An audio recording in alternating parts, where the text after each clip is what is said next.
is a step I love. Greetings. Welcome. So I'm challenging today. I'm my ambassador today. I don't know how I'm going to greet all the ladies today.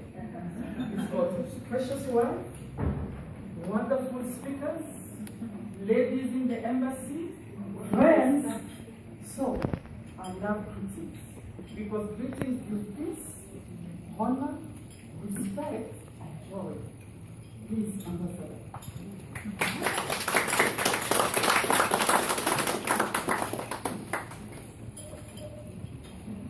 Merci, Nicole.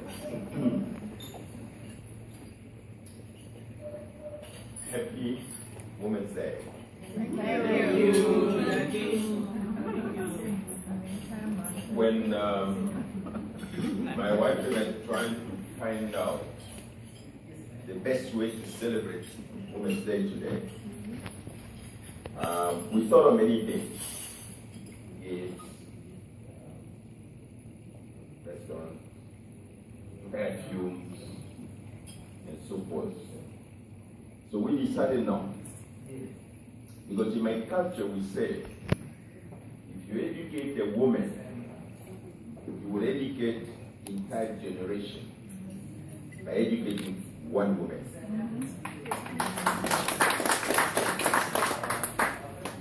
So we decided that the best gift we can give you today is to expose you to something that you will need. If you ask everybody in this life of ours, what is one thing that is important to you? The one thing that you pray God every day to have. What is that one thing? Health. Health comes, if you have health, you can do whatever. If you don't have a health, you're nowhere. You cannot get anywhere if you're not healthy. Money, material things, the food, you cannot do that. So my wife and I decided the best thing to do, the best gift we can give you today, is to expose you to some health, a new way of looking at our body. How do we keep it healthy? So you can fulfill your dreams. So I have here a team that I don't know even what to call it, but I'm so excited. I'm so overwhelmed by what you're saying. The group is called the Doctors Across Borders. They have no borders, no boundaries. These are doctors that have been trained as medical doctors and travel around the world. But what you're doing in terms of health is amazing. But you will listen to them. So I thought that's the best gift. Give my staff, my family, and our friends on the occasion of Women's Day. Now, talking about Women's Day. About 20 years ago, 189 countries met in Beijing, in China. And they signed what you call the Beijing Declaration. That declaration basically said, we women will not accept, no longer accept to be second-class citizens. We want to be recognized as a full human beings. So no more violence against women.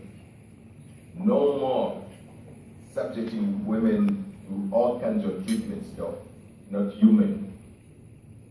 We, the women of the world, we are going to raise today so that we can be full citizens of the world. Those are my words. The declaration itself it says other things. But that's basically the essence of the Beijing Declaration that took place 20 years ago.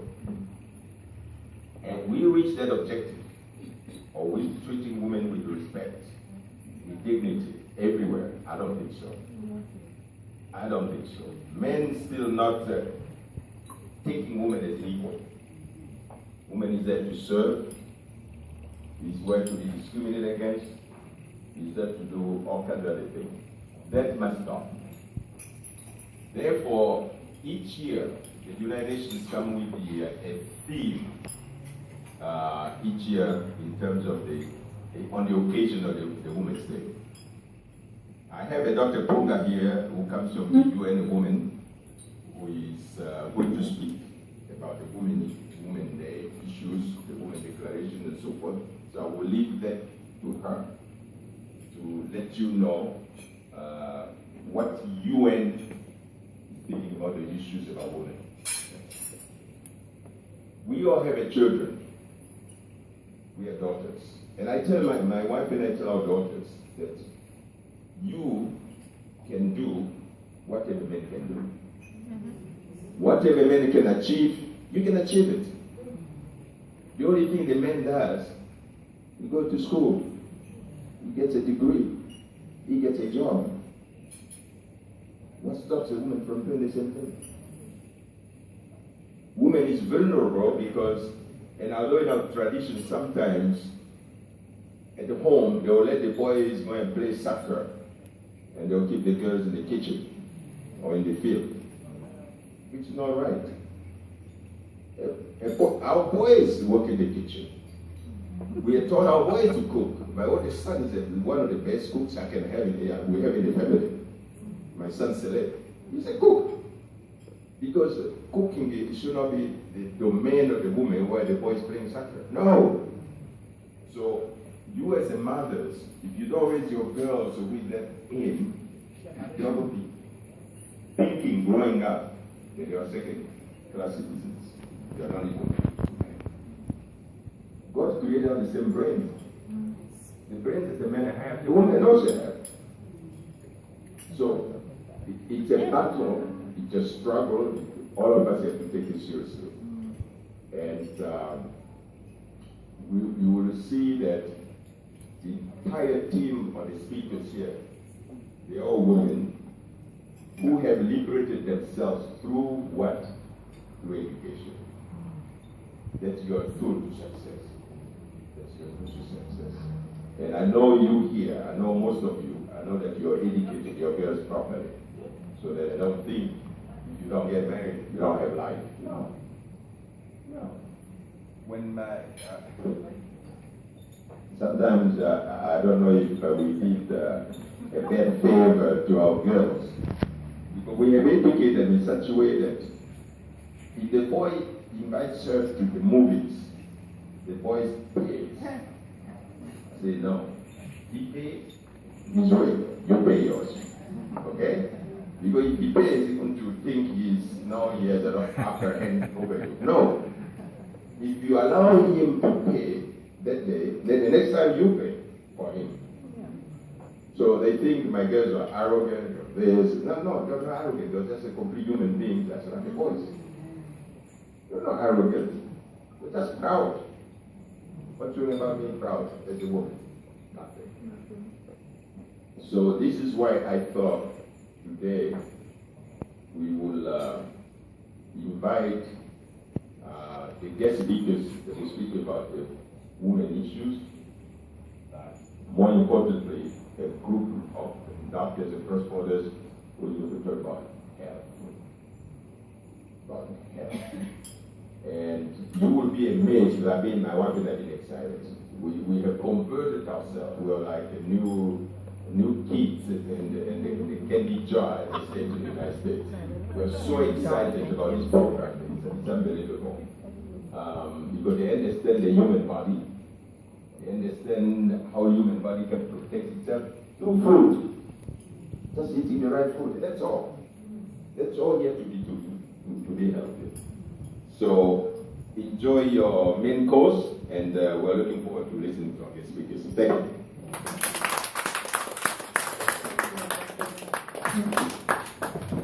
Now, I'm just going to give you a short profile of Dr. Ponga, who wants to speak to us right now. Who is Dr.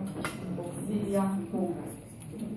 Dr. Auxilia Ponga is the UN Women Country representative to the South African Multi-Country Office that includes Botswana, Lesotho, Namibia, and Swaziland.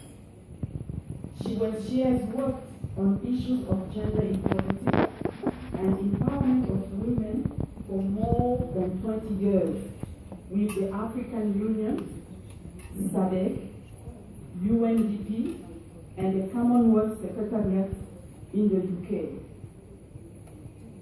During this time, Dr. Ponga has provided policy advice to member governments and regional agencies on gender mainstreaming, developing and delivering gender mainstreaming training programs, and developing regional and national approaches in gender mainstreaming for public service and training institutions.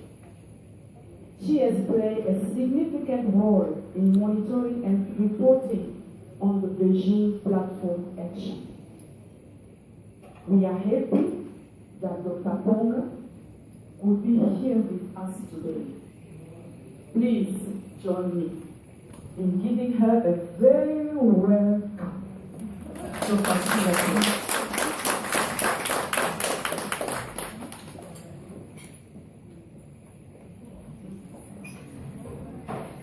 Thank you, Nicole. I think you need to take that from the website. So late. Ambassador, good afternoon. Mesdames, bonjour. Bonjour à tous. Bonjour. I'm improving in my French.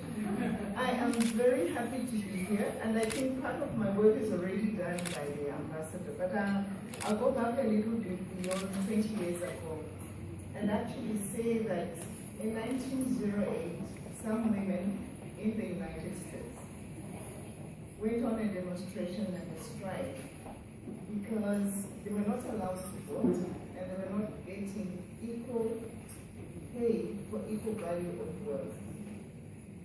And when the ambassador was saying we arrived, we were all saying not yet. So can you imagine the issues that were very pertinent in 1908 are still with us in 2015, and sometimes I feel sad. I was at the Beijing Class 20 review in March, well, we're still in March, so a few weeks ago in New York. And almost all the countries that stood up to speak spoke of the achievements we have made, but there was a but, and that made me sad. So I sat in that room and I'm saying, goodness gracious, when shall we say we have arrived? So when the ambassador is talking about education and educating our girls, can I add, ambassador, that we're not just sending them to school, but we are doing what we do, empowering them from the home. It was almost as if the ambassador was reading my mind. I went to a school, Amazambia. I went to a school where Mlenga, who is a boy, is sweeping the floor. And Jelita, who is a girl, is sweeping the floor. And that found its way into the textbooks. And the textbooks had further a nurse who was a girl, a pilot who was a boy. So we're not only talking about educating the girls and boys correctly in the home, but also in the education system. So as parents, as mothers, you actually need to see what's going on in the school, and you have the right to actually hold the teachers accountable. And actually say, you know, in my home, boys and girls are equal. They do household chores. They actually pay for their tea if they are eating out, just as their boyfriends do. So in the school, I don't want you to negate what I've been teaching in the home, because I think it's very important.